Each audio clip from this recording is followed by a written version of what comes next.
Today we're getting into the latest Tesla news, including more delays and possible shutdowns at Giga Shanghai, Tesla planning to stop taking vehicle orders, Tesla engineers stealing Tesla secrets, Tesla's environmental impact report, CarPlay in Teslas, and more, so let's get into it. First up today, we've seen consistent price increases from Tesla over the last year. This has been disappointing to many, but what Tesla has been clear about is that these price increases are due to raw material and supply shortages. Other companies have commented on Tesla increasing their prices, but some just end up increasing their prices through dealer markups. For newcomers, Rivian had to increase their prices recently, and what was especially frustrating about their markup is that they increased prices on all pre-orders. After a huge backlash on this, Rivian rolled this back, but they still have had to increase prices a lot on their R1T and R1S. Rivian's CEO recently warned about the impending battery shortage, and that's still expected to come at a much larger scale, but now another new EV company has had to raise prices, Lucid. One thing that Lucid did do for their price increases that's great to see is that they warned of their price increases ahead of time. They will be coming up on June 1st, and Peter Rawlinson said, quote, "We are increasing prices of our vehicles that will go into effect at the beginning of June. The world has changed dramatically from the time we first announced Lucid Air pricing in September 2020, but I want to reassure our existing reservation holders that we will be honoring current pricing for them as well as for any new reservations made before the end of the month. Looking forward, we remain intently focused on ramping production and are excited about our product roadmap in 2022 and beyond, with Air Grand Touring performance deliveries expected in June, Air Touring and Air Pure later this year, and with our Project Gravity SUV remaining on target to begin production in the first half of 2024. Lucid seems to be going the extra mile to ensure that people can order the Lucid Air prior to the price increase and avoid any backlash like Rivian faced. But either way, these are significant increases. The Lucid Air Grand Touring Edition is increasing by $15,000 come June 1st, up from $139,000 to $154,000. The Touring Edition is increasing by $12,400, and the Pure is increasing by $10,000. Luckily, there's no price increase for the performance version of the Air Grand Touring, but that price will stay at a whopping $179,000. It's unclear how long it will take for the Lucid Air in these configurations to end up in production, but many are finding that the Rivian R1T is very popular, and it was smart to have locked in the price that allows you to take delivery of that truck up to $20,000 cheaper than if you order today. If you're interested in a Lucid, it's a refundable deposit, and it could be smart to get that order in before prices increase on June 1st. For Tesla and their price increases, we just saw them increase prices yet again for the Model Y in Canada. They raised the price of the long-range model by 1,000 Canadian dollars and the performance model by 1,100 Canadian dollars. That brings those cars up to $83,990 and 90,390 Canadian dollars respectively. As this article mentions, that's $14,000 more expensive than the Model Y was late last year at 69,990 Canadian dollars. Around the same time in Canada, Tesla has raised the price of the FSD suite as well. It used to cost $10,600 and now costs $12,800. The difference with that FSD price hike is that Tesla usually warns customers that a price hike is coming for full self-driving, so that if they're on the fence about buying the package, they have time to purchase before it goes up. They didn't do that this time around, leading to many frustrated customers who also point out that the FSD package does not function all too well in Canada right now. That's an unfortunate one to see, but the increases to the cars, as unfortunate as they are, make more sense. They are based on Tesla's predictions of increased supply costs by the time they are making the car for delivery, which can be up to a year away. Next up today, a pretty big piece of news regarding demand and delivery timelines for Teslas. In a new interview with Elon Musk this week, he said that Tesla's lines are getting so long for the demand for their vehicles that they may have to stop taking orders. We've seen incredibly long wait times for many different areas, including the United States for a Tesla, making it sometimes over a year wait or longer to receive your car. Now, in this interview, Elon Musk said, quote, "Demand is now exceeding production to a ridiculous degree. We are actually probably going to limit or just stop taking orders for anything beyond a certain period of time because some of the timing for delivery of new orders is more than a year away." One of the first vehicles that might unfortunately get removed for now from taking new orders would be the base Model Y, which is sold out more than any other car. The Model X is also pretty sold out, but that one seems to be in less demand, of course, than the very popular Model Y. At this point, Tesla is changing their cars so often with so many different things that by the time you get your car delivered, it may be a completely different car, which is likely why Tesla is changing this up. They'll also likely be able to get pricing more in line with the car as it's being delivered if they're not taking orders for more than a year out. Nothing has happened yet, and you can still order all of Tesla's trims for right now, but that could change very soon, according to Elon Musk. Next up today, Tesla has sued a former engineer for stealing its Dojo supercomputer secrets. Tesla officially unveiled their Dojo supercomputer on August 20th of 2021 after Elon Musk had talked about it for quite some time. Essentially, Tesla claims that it's the fastest AI training machine in the world, saying, quote, "This was entirely designed by Tesla team internally, all the way from the architecture to the package. This chip is like GPU-level compute with a CPU-level flexibility and twice the network chip-level I/O bandwidth." Tesla designed what they're calling the D1 chip to, quote, "seamlessly connect without any glue to each other," and they demonstrated a full Dojo training tile on stage. The system isn't actually in place or operational yet, but they plan to utilize it for neural net training for FSD and future AI uses like the Tesla bot. Now Tesla is suing an engineer who had worked on this project for allegedly stealing, quote, "confidential and tightly guarded information related to Project Dojo." Tesla says that Alexander Yatskov downloaded the information to his personal devices and refused to give it back. Tesla engineers signed NDAs, and Tesla says he broke it by, quote, "removing Tesla confidential information from work devices and accounts, accessing it on his own personal devices, and creating Tesla documents containing confidential Project Dojo details on a personal computer." Reportedly, Tesla, quote, "also says it discovered Yatskov sending emails with classified Tesla information from his personal email address to his work email. Apparently, he admitted to storing the classified information on his devices when confronted. He was put on administrative leave starting April 6th and presented Tesla with a, quote, "dummy laptop to conceal any evidence against him."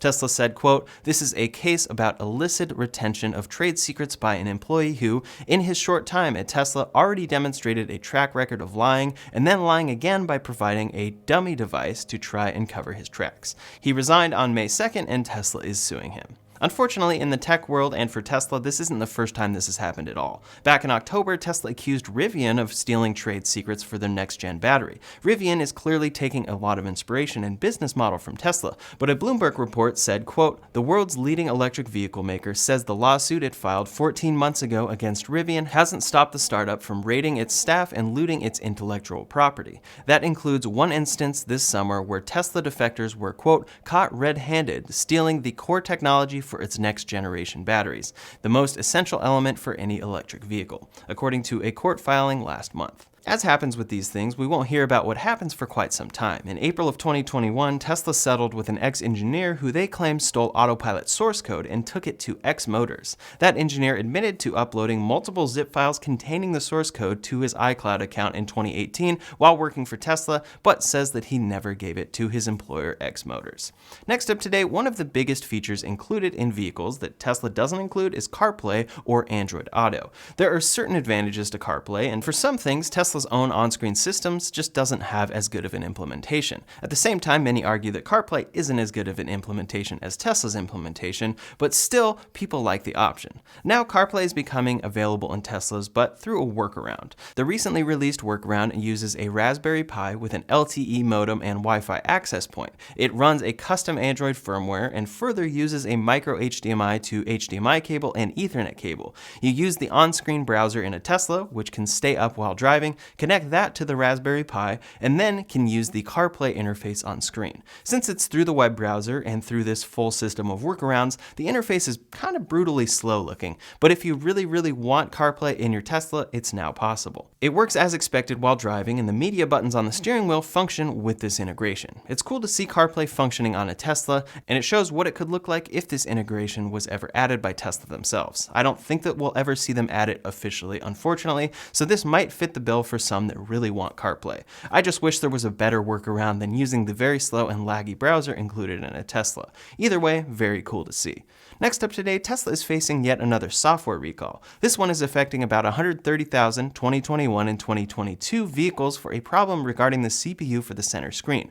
Quote, Tesla Inc. is recalling certain 2021 through 2022 Model S, Model X, and 2022 Model 3 and Model Y vehicles operating certain firmware releases. The infotainment, CPU may overheat during the preparation or process of fast charging, causing the CPU to lag or restart. The reason that this became a safety issue is that, quote, a lagging or restarting CPU may prevent the center screen from displaying the rear view camera image, gear selection, windshield visibility control settings, and warning lights, increasing the risk of a crash. Tesla is remedying the issue with an over-the-air software update to improve CPU temperature management, and owner letters will be mailed on July 1st, 2022. As typically happens with these recalls, they are important but fixed so quickly that owners receive the letters months after the fix has already been installed over the air. The 129,960 vehicles affected are the 2022 Model 3 and Y and 2021 through 2022 Model S and X. Next up today, Tesla released their 2021 Impact Report. The entire report is 144 pages long, but there are some key takeaways. The report starts by saying, quote, in 2021, the global fleet of Tesla vehicles, energy storage, and solar panels enabled our customers to avoid emitting 8.4 million metric tons of carbon dioxide equivalent. They compare the difference between a gas vehicle using around 8,000 gallons of fuel in its lifetime and releasing 70 tons of carbon dioxide into the atmosphere. For electricity, you'll use about 70 megawatt hours of electricity, release about 30 tons of carbon monoxide, assuming the current global grid mix, and then it's possible to decarbonize the production of an EV. The battery pack can also be recycled and used over and over again. Again, there's a ton to read in this report, but Tesla tweeted a few key takeaways. One is huge and relates to their plans for scaling to a massive size, saying, quote, scale is also critical. By 2030, we're aiming to sell 20 million electric vehicles per year, compared to 0.94 million in 2021. That's a huge goal for Tesla, and it's far more vehicles than many expect them to make by 2030, showing how ambitious their goal is and how much they could continue to shock everyone in the next decade. Regarding emissions, Tesla calculated how much emissions occur with the production of an EV, but say, quote, Tesla EVs have much lower average life cycle emissions versus gas vehicles. This will improve as the electrical grid gets cleaner, while burning gas does not. Their batteries are designed to outlast the vehicles that they are in, with standard deviation at 200,000 miles showing that it's still above 80%. They recycle those battery packs, which means at a certain point there won't be a significant raw material mining need, and they plan to continue expanding with employees adding to their current 100,000 direct jobs. In this report, they went into a lot of detail about their supply chain for batteries, and it's the most detail we've gotten on the subject. We know Tesla has a significant advantage in this area, but this report shows even further why that's the case. They say, quote, Tesla's batteries today contain a variety of different cathode chemistries, including nickel, cobalt, aluminum, and nickel, cobalt, manganese for higher energy applications and lithium iron phosphate for lower energy applications. Tesla will continue to advance a diversified cathode strategy for LFP, nickel-rich, and manganese-rich cathodes to address various market segments for vehicle and energy storage products and provide future flexibility based on raw materials availability and pricing. To put this into context, lithium only accounts for roughly 1.5% of the full battery pack weight. Additionally, iron phosphate battery packs contain no cobalt or nickel. One big argument against electric vehicles has to do with this very subject and the mining of the materials used in batteries, but Tesla is keenly aware of these issues and is working through them in a responsible way according to this report. For transparency at the mines, they say, quote, while cobalt, nickel, and lithium go through multiple processing steps by different companies,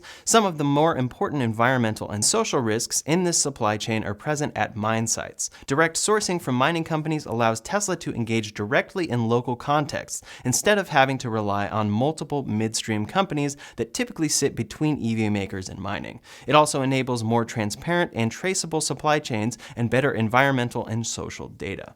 They also have a very clear audit process to ensure social requirements. This is all great and very important to see from Tesla. I don't know of any other company that is this involved in mineral supply and ensuring that mining is done responsibly. One more piece related to batteries on this report is Tesla releasing their list of battery material suppliers. There are 12 suppliers on this list, and the listing of Vale in Canada confirms previous rumors of a secret supply relationship with Tesla. The full list includes all of their direct supplier relationships and lists their type, along with the status of their independent external sustainability assessment and life cycle analysis. As you can see, there are suppliers suppliers in Australia, Argentina, China, the DRC, New Caledonia, and Canada. All of Tesla's battery mining efforts, detailed over numerous pages in this report, show how committed they are, but they note that, quote, Tesla's battery responsible sourcing program is still relatively new. They plan to expand this in 2022, and in the process of this environmental report, we can see a piece of how Tesla is managing to get their battery supply while others are struggling. All of this work should add up to a huge advantage for Tesla in the coming years. Further regarding batteries, Panasonic, who has been Tesla's long-term partner in the US, is looking to build a new battery plant in the US. The new plant would specifically be for making and supplying for Tesla and potentially making 4680 battery cells. This plant could start operations as early as 2024, and there are several candidates for the location, including Oklahoma. One specific vehicle they are looking to supply is the Cybertruck. The article says, quote, with the new batteries, Panasonic aims to supply Tesla's new Cybertruck and other vehicles. Next up today, Tesla resumed operations at Giga Shanghai after a 3-week shutdown. The effects of that shutdown have already been seen, with Tesla producing a total of 10,757 vehicles in April of 2022. No vehicles were exported from that factory in 2022, and going off of the 65,814 cars Tesla sold from Giga Shanghai in March, that's a 97.7% drop from March to April. It was expected that Tesla would scale back up slowly after reopening, but now supply issues are affecting production significantly.